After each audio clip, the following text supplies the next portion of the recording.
All right, my friends, welcome back to another video. Hope you guys are great. We're gonna be talking about mixing your beats today, how to get them to sound good, full, wide, hit hard for artists. When artists listen to them, they want to buy your beats. I'm not gonna keep you guys long. These are just some little tips that I've learned along the way and more recently than some of my older videos. So yeah, let's get into it. All right, how to mix your beats. First off, how I mix this beat is not how every single beat on planet Earth or every single beat that you make is gonna be mixed. This is to get your beat sounding full, get your beat sounding loud, so when you put them out there for artists to listen to and possibly buy, they sound good. I'm gonna start this first beat off by playing a little bit of guitar, and then we will go from there. There's gonna be a lot of tips throughout this video, so be sure to watch the whole thing.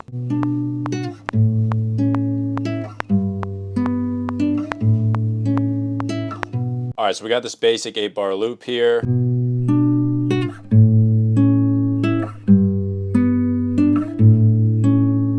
All right, so I'm gonna cut it down to 4, and since it repeats, what I'm gonna do here is, I'm gonna take this as a separate recording. We're gonna make 2 other audio tracks, bring this down, so now we have 2 at the same time. We're gonna find another one over here. So basically I just want like 3 audio tracks.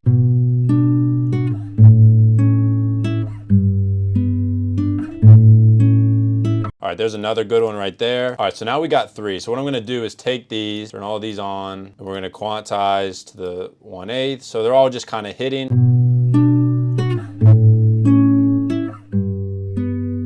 And now I'm gonna take 2 of these and actually put them 30 to the left and 130 to the right.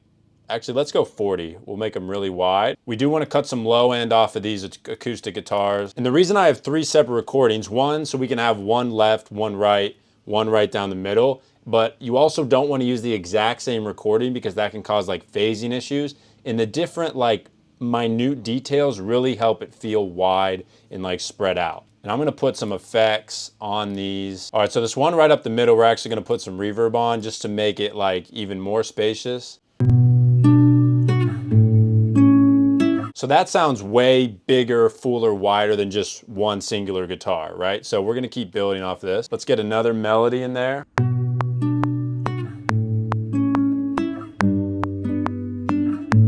All right, so we have our little melody over top. I actually pitched that up 12 semitones so it can just kind of be higher up and more on top.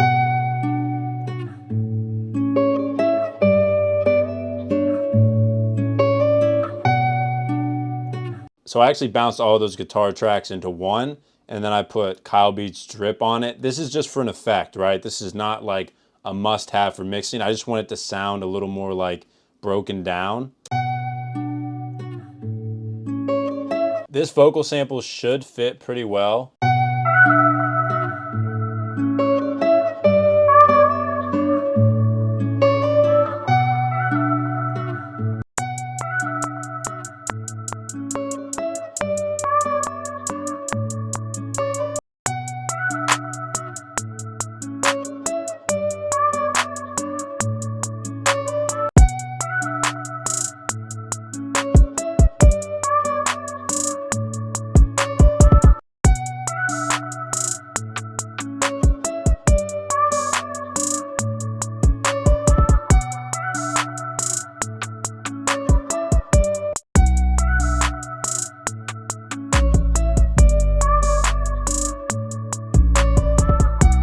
So we have all the parts to our beat. We have our guitars, we have our vocal sample, we have our drums. So what I do next, I take everything down to 0, and we'll start by bringing just the kick up.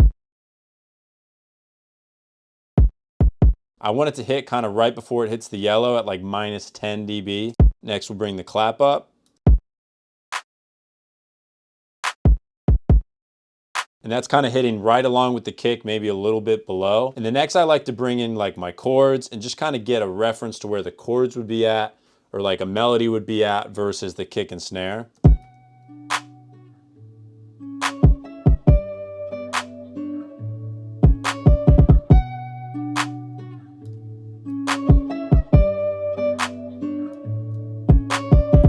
So we don't want our guitar to overtake our drums, right? We're always going to be able to hear our guitar. So they'll just kind of sit in the back of the kick and snare.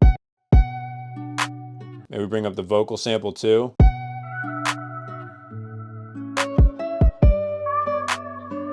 Hi-hats.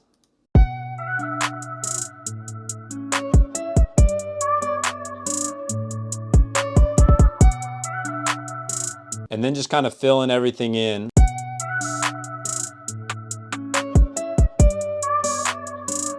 Bring up the 808.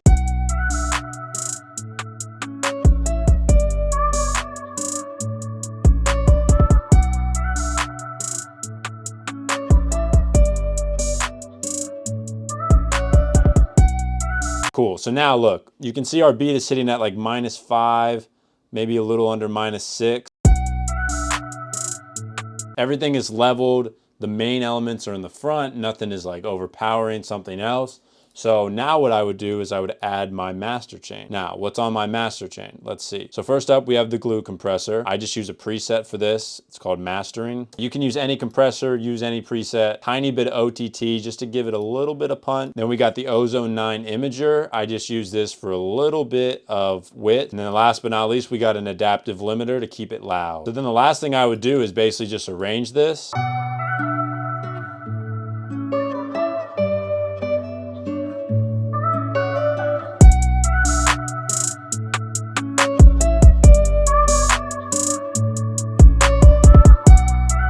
That beat actually turned out kind of fire. But yeah, that's how I mix and master my beats. I just try to get them full, get them loud. Definitely use that layering trick with like guitars or melodies. Use different sounds, layer different sounds together if you're using like a MIDI melody or something like that. Layering sounds, you can layer drums. I didn't layer much drums in this video, but you don't want to add too many sounds. You want to kind of add like 6 to 10 sounds, but layer them to make them fuller. So like, you might have 2 different snares, but that's better than like a bunch of different percussion sounds, maybe that make it too mixed up or too much going on in the beat. So you can have a limited number of sounds, but still make them sound full, right? One guitar, but it's 3 different recordings, right? That makes it full. So little things like that. Sound selection is key. Leveling is key. Your drums are always going to be louder than your melodies. Your melodies will always be able to be heard through the drums, right? So you don't want your melodies to be super loud. That's kind of everything. Hopefully this helped. Hopefully I didn't just like ramble on, but yeah, that's how I get a beat ready to be put on like YouTube or BeatStars or get ready to be sold. So yeah, hopefully that helped.